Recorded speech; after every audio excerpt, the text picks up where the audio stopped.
ये atom bomb के मामले में दुनिया की सबसे बड़ी ताकत की पावर है।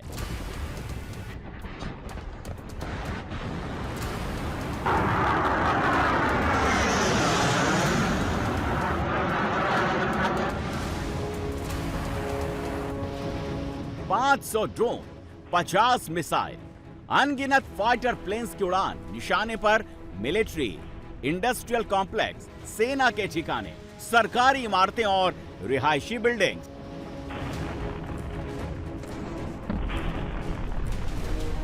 वर्ल्ड की सबसे बड़ी एटॉमिक पावर रूस की सेना ने यूक्रेन पर इन सर्दियों का सबसे बड़ा हमला बोला है।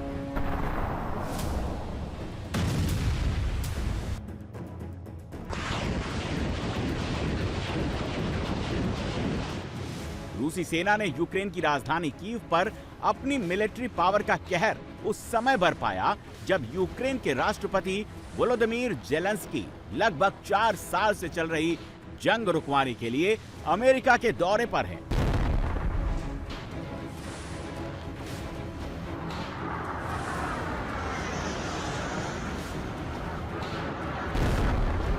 फ्लोरिडा में ट्रंप से मुलाकात से पहले जेलेंस्की ने जर्नी ब्रेक की, अपनी फ्लाइट का रुख कनाडा के हैलिफैक्स शहर की तरफ मुड़वा दिया। उनका मकसद रूस से जंग के लिए चंदा जुटाना था, क्योंकि अमेरिका ने यूक्रेन को दी जाने वाली $45 बिलियन की मदद पर ब्रेक लगा दिया है। जिस समय जेलेंस्की हैलिफैक्स में कनाडा के प्राइम मिनिस्टर माइक कार्नी से मिलने जा रहे थे, उस वक्त जेलेंस्की के देश की राजधानी पर व्लादिमीर पुतिन की सेना आतिश की शोलों की बारिश कर रही थी। वहीं यूक्रेन के पूर्वी इलाकों के 3 सूबों डोनेस्क, लुहांस्क और ज़ेपोरिज़िया में रूस के टैंक, बख्तरबंद गाड़ियां और मिसाइलों की बैटरियां दनदनाते हुए आगे बढ़ते जा रही है।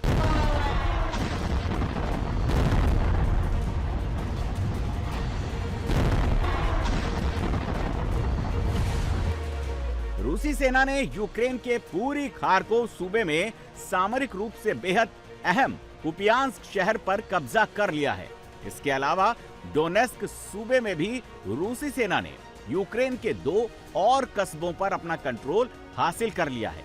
वहीं यूक्रेन के ज़पोरिज़िया सूबे में रूसी सेना ने हुलियाईपोल और स्टेपनोहिर्स्क कस्बों पर रूस का झंडा लहरा दिया है।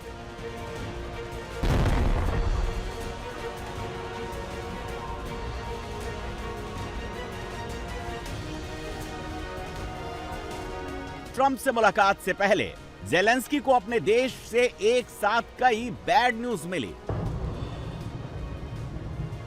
वहीं रूस के राष्ट्रपति ने अपनी आर्म्ड फोर्सेस की सफलता पर खुशी जताई। कहा कि यूक्रेन में उनके देश का स्पेशल मिलिट्री ऑपरेशन प्लान के मुताबिक ही आगे बढ़ रहा है।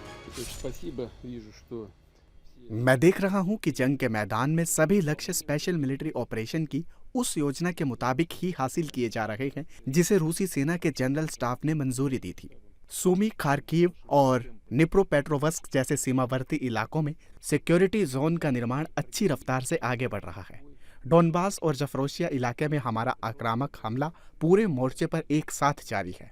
रूसी सेनाएं यूक्रेन के सैन्य बलों पर लगातार दबाव बढ़ा रही है। पुतिन के इस कॉन्फिडेंस के पीछे असल में अमेरिका के स्टैंड पॉइंट की ताकत है। इस साल के शुरुआत में यानी 20 जनवरी को सत्ता में आने के बाद अमेरिका के प्रेसिडेंट डोनाल्ड ट्रंप ने डींग हाकी थी कि वो चुटकी बजाते हुए यूक्रेन का युद्ध खत्म करा देंगे।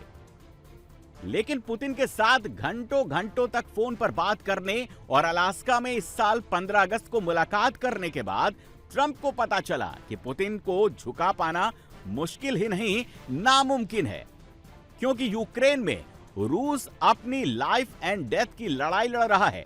इसीलिए ट्रंप ने यूक्रेन पर जबरदस्त प्रेशर बनाया हुआ है। 2025 में ट्रंप सरकार ने यूक्रेन को मिलने वाली $45 बिलियन की मदद रोक दी है।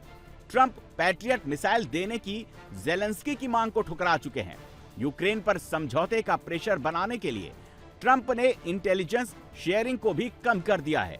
वहीं ट्रंप के एडवाइजर्स ने युद्ध रोकने का जो प्लान बनाया है उसमें यूक्रेन के कई इलाके रूस को सरेंडर करने का भी प्लान है।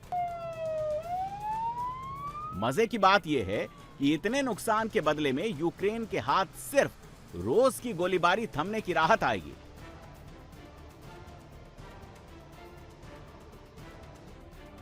इसीलिए जब पिछले हफ्ते यूक्रेन और अमेरिकी अधिकारियों की युद्ध रोकने की बातचीत नाकाम रही तो जेलेंस्की ने वीकेंड पर ट्रंप से मिलने के लिए अमेरिका की दौड़ लगा दी।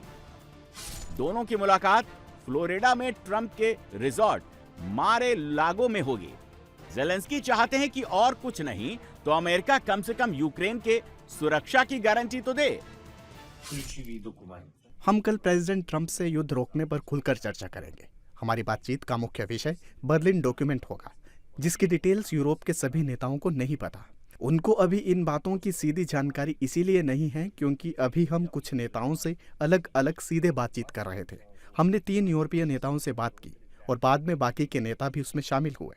हमने 20 पॉइंट्स पर बात की। इनमें इलाकों को लेकर हमारा रुख, ज़फरोशिया का पावर प्लांट और वित्तीय मामले शामिल हैं। अब जैसा कि हमने कहा था कि 20 पॉइंट्स में से 90% पर रजामंदी बन गई है क्योंकि इस बारे में फैसले ले लिए गए हैं। हो सकता है कि कुछ लोगों को ये बातें पसंद ना आए, लेकिन यूक्रेन को समझौते के बदले में $100 बिलियन मिलेंगे। यूरोपियन कमीशन के president Ursula von der Leyen और एंटोनियो कोस्टा दोनों इस पर तैयार हैं। हम इन दस्तावेजों पर सबके बीच सहमति बनाना चाहते हैं। अमेरिका के साथ हमें सकारात्मक चर्चा की उम्मीद है। उम्मीद है कि हम यूरोप के नेताओं को हमारी होने वाली पॉजिटिव बातचीत की जानकारी देंगे क्योंकि इनमें अमेरिका से हमें मिलने वाली सिक्योरिटी गारंटी सबसे अहम है। इसके अलावा यूरोपीय देशों और हमारे यूरोपीय साथियों से भी सिक्योरिटी गारंटी हमको मिलेगी। जेलेंस्की चाहते हैं कि अगर वो रूस के आगे सरेंडर करें तो फिर अमेरिका यूक्रेन की सुरक्षा की जिम्मेदारी अपने सिर पर ले। ट्रंप इसके लिए बिल्कुल तैयार नहीं है। ट्रंप यूक्रेन में अमेरिकी सेना भेजने के सख्त खिलाफ हैं। उनकी नजर में यह यूरोप का सिरदर्द है और यूरोप ही इसको संभाले। ट्रंप का स्टैंड ही पुतिन की असली ताकत है।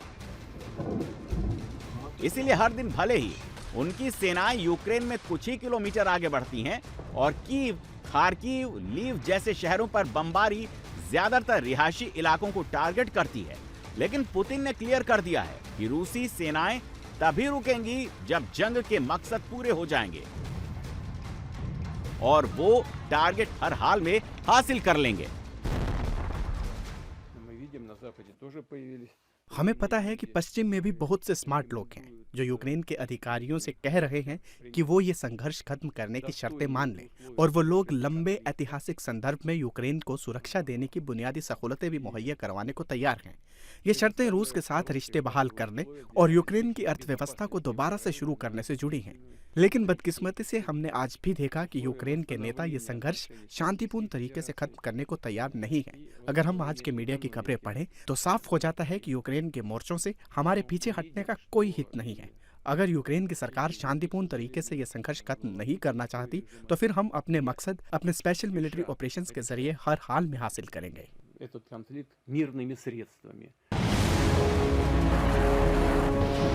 यूक्रेन पर रूसी सेनाएं जिस निर्ममता से हमला कर रही हैं, उससे साफ है कि पुतिन जो कह रहे हैं उनकी सेना उस पर अमल भी कर रही है। ये वही रूसी सेना है जिसने अपने ऊपर अटैक करने वाले नेपोलियन की गुस्ताखी की ऐसी सजा दी थी कि फ्रांस को आज भी उसके सबक याद हैं। ये वही रूसी सेना है जिसने सेकेंड वर्ल्ड वॉर में हिटलर को इतनी बुरी तरह फंसाया कि वो पश्चिमी यूरोप में जीती हुई जंग हार गया। इसीलिए पुतिन ने जेलेंस्की को वार्निंग दी कि वो इतिहास से सबक ले और रूस के आगे सरेंडर कर दे।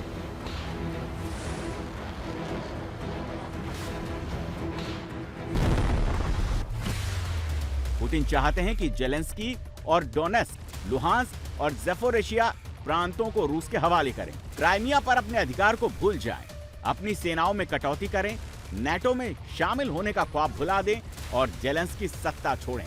यूक्रेन में रहने वाले रूसी मूल के नागरिकों को बराबरी का अधिकार दें, रूसी भाषा को यूक्रेन में बराबरी का दर्जा दें।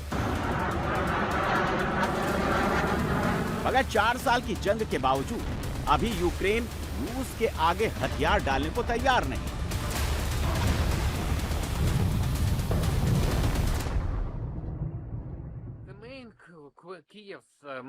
ट्रंप के लिए हमारा मुख्य संदेश यही है कि हम आपके साथ विवादित प्लान पर भी बातचीत करने के लिए तैयार हैं, क्योंकि हमें शांति चाहिए, लेकिन ये अमन न्यायोचित होना चाहिए।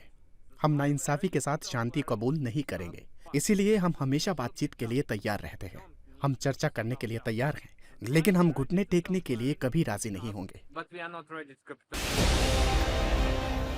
यूक्रेन की पुतिन के आगे घुटने नहीं टेकने की ये जिद उसको बहुत महंगी पड़ रही है। रूसी हमलों ने यूक्रेन में भारी तबाही मचाई है। यूक्रेन के तमाम बिजली घर और सप्लाई लाइंस रूस के रोज-रोज के हमलों से तबाह हो रहे हैं। यूक्रेन के रेलवे नेटवर्क को युद्ध से बहुत नुकसान हुआ है। यूक्रेन के कारखाने, इंडस्ट्रियल कॉम्प्लेक्स और दूसरे बड़े आर्थिक केंद्रों को हर दिन रूसी हमलों का सामना करना पड़ रहा है। जान माल की क्षति के साथ साथ इस युद्ध की वजह से यूक्रेन को भारी आर्थिक नुकसान हुआ है।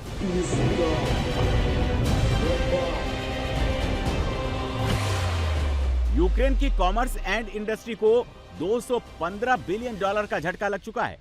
युद्ध से एग्रीकल्चर सेक्टर को $75 बिलियन का नुकसान हुआ है। पीने के पानी, बिजली, गैस की supply, transport sector, health sector को करीब $150 बिलियन का लॉस हो चुका है। यूनाइटेड नेशंस ने अंदाजा लगाया है कि जंग आज रुक जाए तो यूक्रेन के पुनर्निर्माण के लिए करीब $500 बिलियन की जरूरत होगी। प्रेसिडेंट ट्रंप ने साफ कर दिया है कि यूक्रेन को अमेरिका फूटी कौड़ी भी नहीं देगा, बल्कि जो कर्ज पहले से यूक्रेन को दिया है उसके बदले अमेरिका वहां के संसाधनों पर कब्जा करेगा। यूरोपीय देश पाई जोड़कर यूक्रेन की मदद करने की कोशिश कर रहे हैं, लेकिन यूरोप के ही बहुत से ऐसे देश हैं जो यूक्रेन को आर्थिक मदद देने के खिलाफ हैं। हाल ही में जब जर्मनी, फ्रांस और इटली ने यूक्रेन को $110 बिलियन का उधार देने का ऐलान किया, तो हंगरी के प्रधानमंत्री विक्टर ओरबान ने पूछा कि यूरोप की हालत तो खुद इतनी खराब है, यूक्रेन को देने के लिए पैसा आएगा कहां से? ये एक फैक्ट है कि पैसे से इस युद्ध का रुख नहीं बदला जा सकता है। अब यूक्रेन के लोगों को लग रहा होगा कि वे बेहतर हालात में हैं। हो सकता है कि पैसे के मामले में ये बात सच हो, लेकिन युद्ध के मोर्चे पर हालात इसके उलट हैं। यूक्रेन के लिए दिन पर दिन हालात बिगड़ते जा रहे हैं। जो समझौता हुआ है उसके तहत यूक्रेन को हम कर्ज देते हैं, मतलब यूरोपीय यूनियन यूक्रेन को लोन देती है। अब यूक्रेन को ये लोन वापस करना होगा। यूरोपीय संघ ये लोन देने के लिए फाइनेंशियल मार्केट जाती है, क्योंकि यूनियन के पास पैसे नहीं है, खजाना खाली है।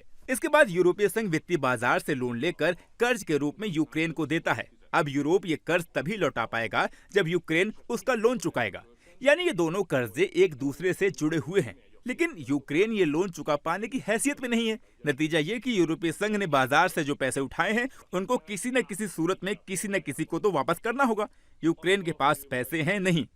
सवाल ये था कि ये पैसे कौन लौटाएगा, तो हमने यानी स्लोवाकिया, चेक गणराज्य और हंगरी ने कहा कि हम ये पैसे नहीं देने वाले।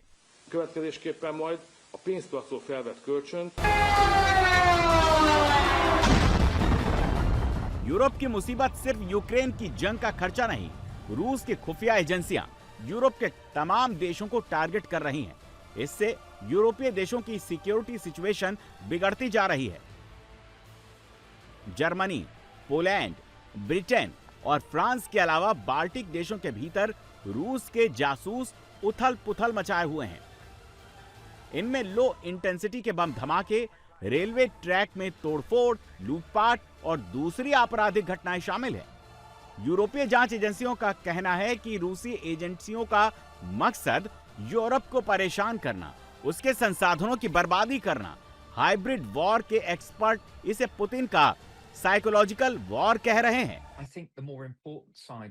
मुझे लगता है कि ये पुतिन के साइकोलॉजिकल वॉर का एक अहम पहलू है।